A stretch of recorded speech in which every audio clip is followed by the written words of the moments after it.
Hello, my name is Darrell James Hill. I am the son of God, Darrell James Hill, Ohio, and KR et al. I'm the ambassador, trustee of the Concession 1213 that precedes the Declaration of Independence. I am the prosecutor, the procurator over the PE, my political election, and the Emergency Banking Act. I'm the procurator complete, overstanding the US-Corp, POTUS, and Trustee-agents.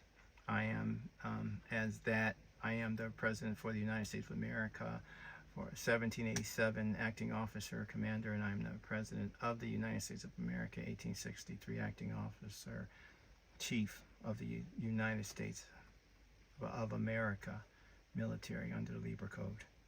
Okay, so this documentation I'm getting ready to do has to do with UCC 1-308, UCC 1-103. And for the information there, it was 1963, December 30th, Public Law 88-243. If you want to find it in the book, 77 stat book, 630, page 630. And it may be cited as a DC code. Okay, that's how you would use it. 1963, I was 5 years old. Okay, so what's the point of this? The point of this, I saw a video and it really disturbed me, and it was probably 4 weeks ago, before I even started doing videos. So it was 6 weeks ago, whenever, but it was a video of a woman who had been, she tried to claim her rights because people's rights are being infringed, and they know something is wrong, and they don't know what to do about it, and they have no assistance in the system, because everybody in the system, if they're a bar attorney, they're not doing republic law. They're doing democratic socialism law, and that's their own private brand, and they have all these other things that hide it and makes presumptions so you can't even know what that is. In regards to that, here I'm going to bring up an area of the pages of things that I hopefully did to help with that, if I can find it. Yeah, here. On this line, this is my page. This is my face right there. On a sleepy days, because it takes a lot of hours to learn this stuff. Okay, so here, I just did this one, trust funds for the prisoners. That's good to know because you get to see how the court is being set up. I also made another video that basically talked about trust and the various ways that it does operate, but this one here is specifically having to do with the court originally designed, the court that was as I am, and the court that is how it's set up. And so here also is another video I did called Setting the Bar. Oops, sorry. Okay, so this is the first one I'm referring to here, which has to do with trust funds. Well, trust funds for the prisoners, and what that means is the trust. You know, you're in jail, or you're the baby mama video, and there's money there to be. Their job is supposed to be providing that money to your betterment, to your absolute advantage made. And if they don't do that, they haven't done the job. Okay, so this here is a setting the court bar presumptions. These are the presumptions you walk in court, and based upon those presumptions, your rights are taken away from you because you don't even know what's going on many times. And it's not just you, it's many people.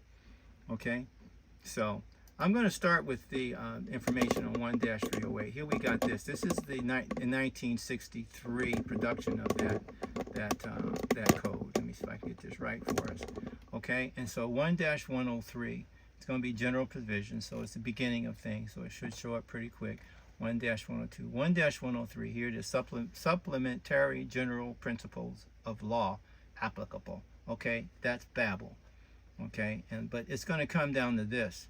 And it's duress or other validating or invalidating cause. Okay, it's going to come down to this last line, supplement its provisions. Okay, what supplements its provisions? Everything. Okay, principles of law and equity, and there's a comma. The comma ends way over here. Or other validating or invalidating cause that supplement its provisions. Supplements means supersede is our definition. That is a legal term. The common man does not understand that. We think that means extra to, but it means is preeminent before. Okay? So that's what happens. That's 1-103. 1-308 talks about that I'm going to get down to there. 308 talks about that. 1-308. Or it would be 207 in this. In 1963, it was 207, and then they later changed it to 1-308. So 1-207 is performance or acceptance under reservation of rights. And the two videos I'm going to show you, or that maybe you can take a look at if you want to go any further to investigate this. You see this in operation with people who are trying. So, and you can also see how that the media makes light of that, because they want to keep you in some form of legal bondage, legal unlawful bondage, okay? But this has to do with that when you first enter an engagement with a legal system that is built on all of these presumptions and so forth, legal systems that may not be actually the law, then you need to state that you're not functioning under that. So a party with explicit reservation of rights, okay? You say, I'm not going to act like a machine. I'm not going to portray to be somebody I'm not. I'm not going to show up to be Bugs Bunny. Okay? That is not my name. The name that they're typically trying to deal with you is an all caps, means a dead person. And if you say you're the dead person, then they'll proceed with the court as though you are the person that they're trying to do business with, when you may not be. And so there's a reservation that people typically say. I'll just state it slowly out loud, and it's, I reserve the right to not be compelled to perform under contract, commercial agreement, or bankruptcy that I did not enter knowingly, voluntarily, and intentionally. Furthermore, I refuse to accept the liability for any compelled benefit for any unrevealed contract or commercial agreement or bankruptcy. Now, if you play that back, when you begin to understand that that's the underpinning of 1-207 in this case, and 1-308 that the others will, the future became 1-308, then you begin to know that they're saying, look, you're trying to get me to function under the system, which, and if it's in the later years, like after 2003, they don't have right to do that. And they got everybody geared up to believe that's what they're doing, because everybody is dumbed down, even the police officers. They do not know what's going on. Okay, so I habitate in Arizona, and so Uniform Commercial Code is what I just referred to, which was DC code in the UCC 1-1963, and it's the same thing here.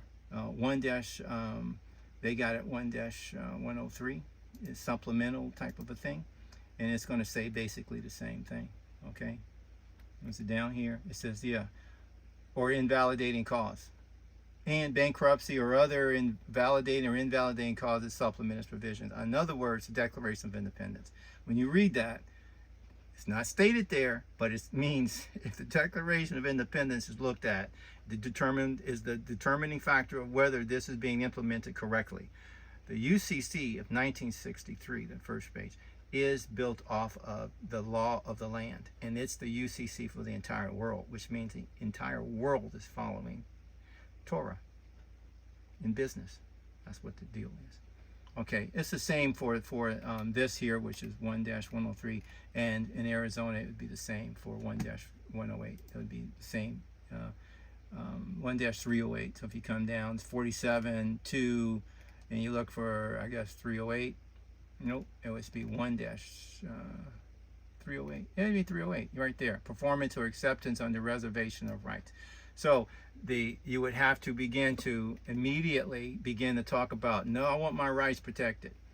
The whole Miranda thing, which is the Arizona issue, it has to do with that. It's performance or acceptance under reservation of rights. That is something that we have to know that we're supposed to be responsible for and making sure it happens. I'll give you two examples of such a thing and how it would transpire.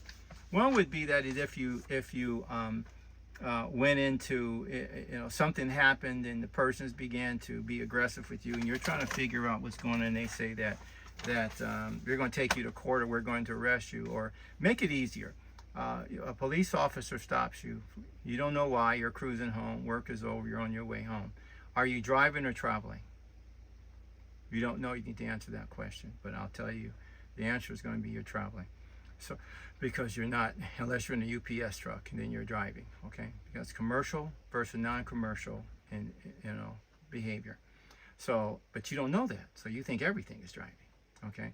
Anyway, he pulls you over and he says license, registration, insurance. You must respond with telling him who you are. I'm just a man. I'm a man. I'm a just man. You can see it that way. I'm a just man traveling. Why did you stop me? Why do you have to do that? Because that's 1-308 in action. Okay? Because you're not driving. You're not zigzagging along the road. If you are, they need to stop you. Okay? It's just the way it is. If you're shooting out your window, they need to stop you. If you're not in a country like ours, and most people really just want to do well, then, you know, they're not stopping you sometimes because something you've done wrong. It could be for your safety, or it could be for a lot of reasons. So that's how you would need to engage them to set the court. Now, that's a lot of information. But the court is set with you because you are, what would be the next thing I have to point out, you are the sovereign. What is a sovereign? A sovereign is the heir of the land. I'm an Ohio sovereign. I was born an Ohio sovereign. Baby, heir of Ohio. If everybody in Ohio dies, and I'm the last man standing, Ohio belongs to me. Do you understand? That's the sovereign. Okay? So, and a citizen is a person who is working for the government of the United States of America in 1787. Okay? Or even in, to a lesser degree, and the one government that came up in 1863. But that's what a citizen is. So a sovereign citizen movement, now they're putting words together, even making, you know, sob sits. Why? Because as you begin to try to identify what the truth is, then you have these people, just like mainstream media, trying to get involved and do whatever their masters are telling them. Okay, you already know that if there's a sovereignty because your inheritance, you're from Indiana or Mississippi or wherever, and then that has to do with common law. Okay, they talk about misrepresentations of common law in a country where we have been dumbed down. If we have been dumbed down, then who did that? If I'm 60 and that was 25 years before I was even born, and this thing had started in 33. I was born in 58. They were cranking this out for a little while. They took the Pledge of Allegiance out of school when I was a child. So I've got to see the degradation in the modalities, and I'm particularly trained in those things. Okay? So I see them very plainly and can't explain them. So that's what's going on. Look, this is Wikipedia. This is a disgrace, okay, in Wikipedia. So I'm going to close this page down. But beware, that's the statute. That's what it looks like. It's on the internet. You can pick it up. If you did get it, what do you need to read through? You need to read through all the way through Part 7.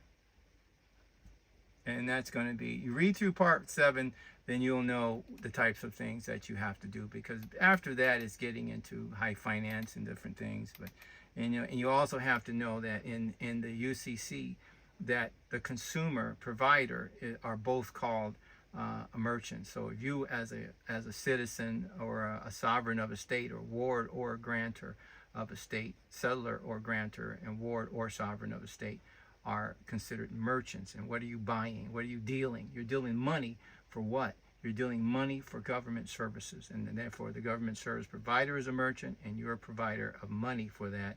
You're a merchant as well.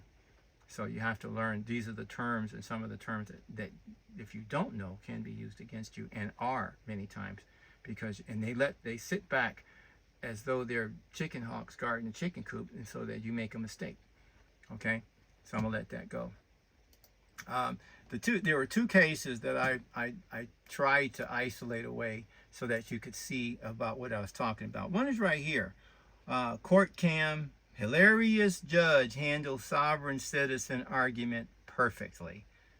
But you need to look at that, okay? Because what is a judge who you've hired to protect you, and in this case, I'll just pre-warn you, it's not violent. The guy is standing before a judge because he resisted arrest. Not that he did anything, but he resisted arrest. Now, if somebody walks up and just starts trying to cuff you up and do things like that, typical thing to do is resist, because why? You don't know what they're doing and why they're doing what they're doing. Because you're a black male, from our history, our genetic history, it could be trying to take you out to lynch you, including the officers with badges. Okay? Typically white officers with badges. But when you have abuse of power, this guy is standing before a judge, and so you have to watch that one. The other one is, I'm not sure, I hope this is the one. Judge loses patience, orders arrest of sovereign citizen. And neither one of them said they were sovereign citizens. So you can tell, what I'm telling you, there's a label being placed on these people to put them in a bag of people that they want to frighten, not only them, but also you, from being able to investigate and find out what the truth is. And what is your sovereignty? You do have a sovereignty. How are they going to be sovereign if you have to delegate, and they have to be there by derived authority?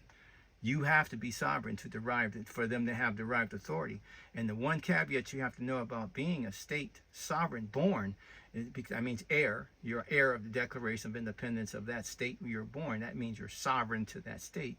That you cannot give that away. You can only abandon it. You can't just stay there, stay sovereign, and give all the responsibility to somebody else. So you're supposed to be watching these people and making sure your employers are doing the job. And we don't have citizens now running the government. We have employees and agents, okay? Because the system did not restore to you as it should have in 2003, okay? That's the truth. I'm going to close this, so I hope you got it. I hope this doesn't go bad. So this is what we're working on, 1-308, 1-103. And that's the benefit. And I think that's it. You need to look those things up. I really am not very competent at the YouTube stuff. I'm just using what I have, so I hope this helps. Blessings. Okay? Shalom.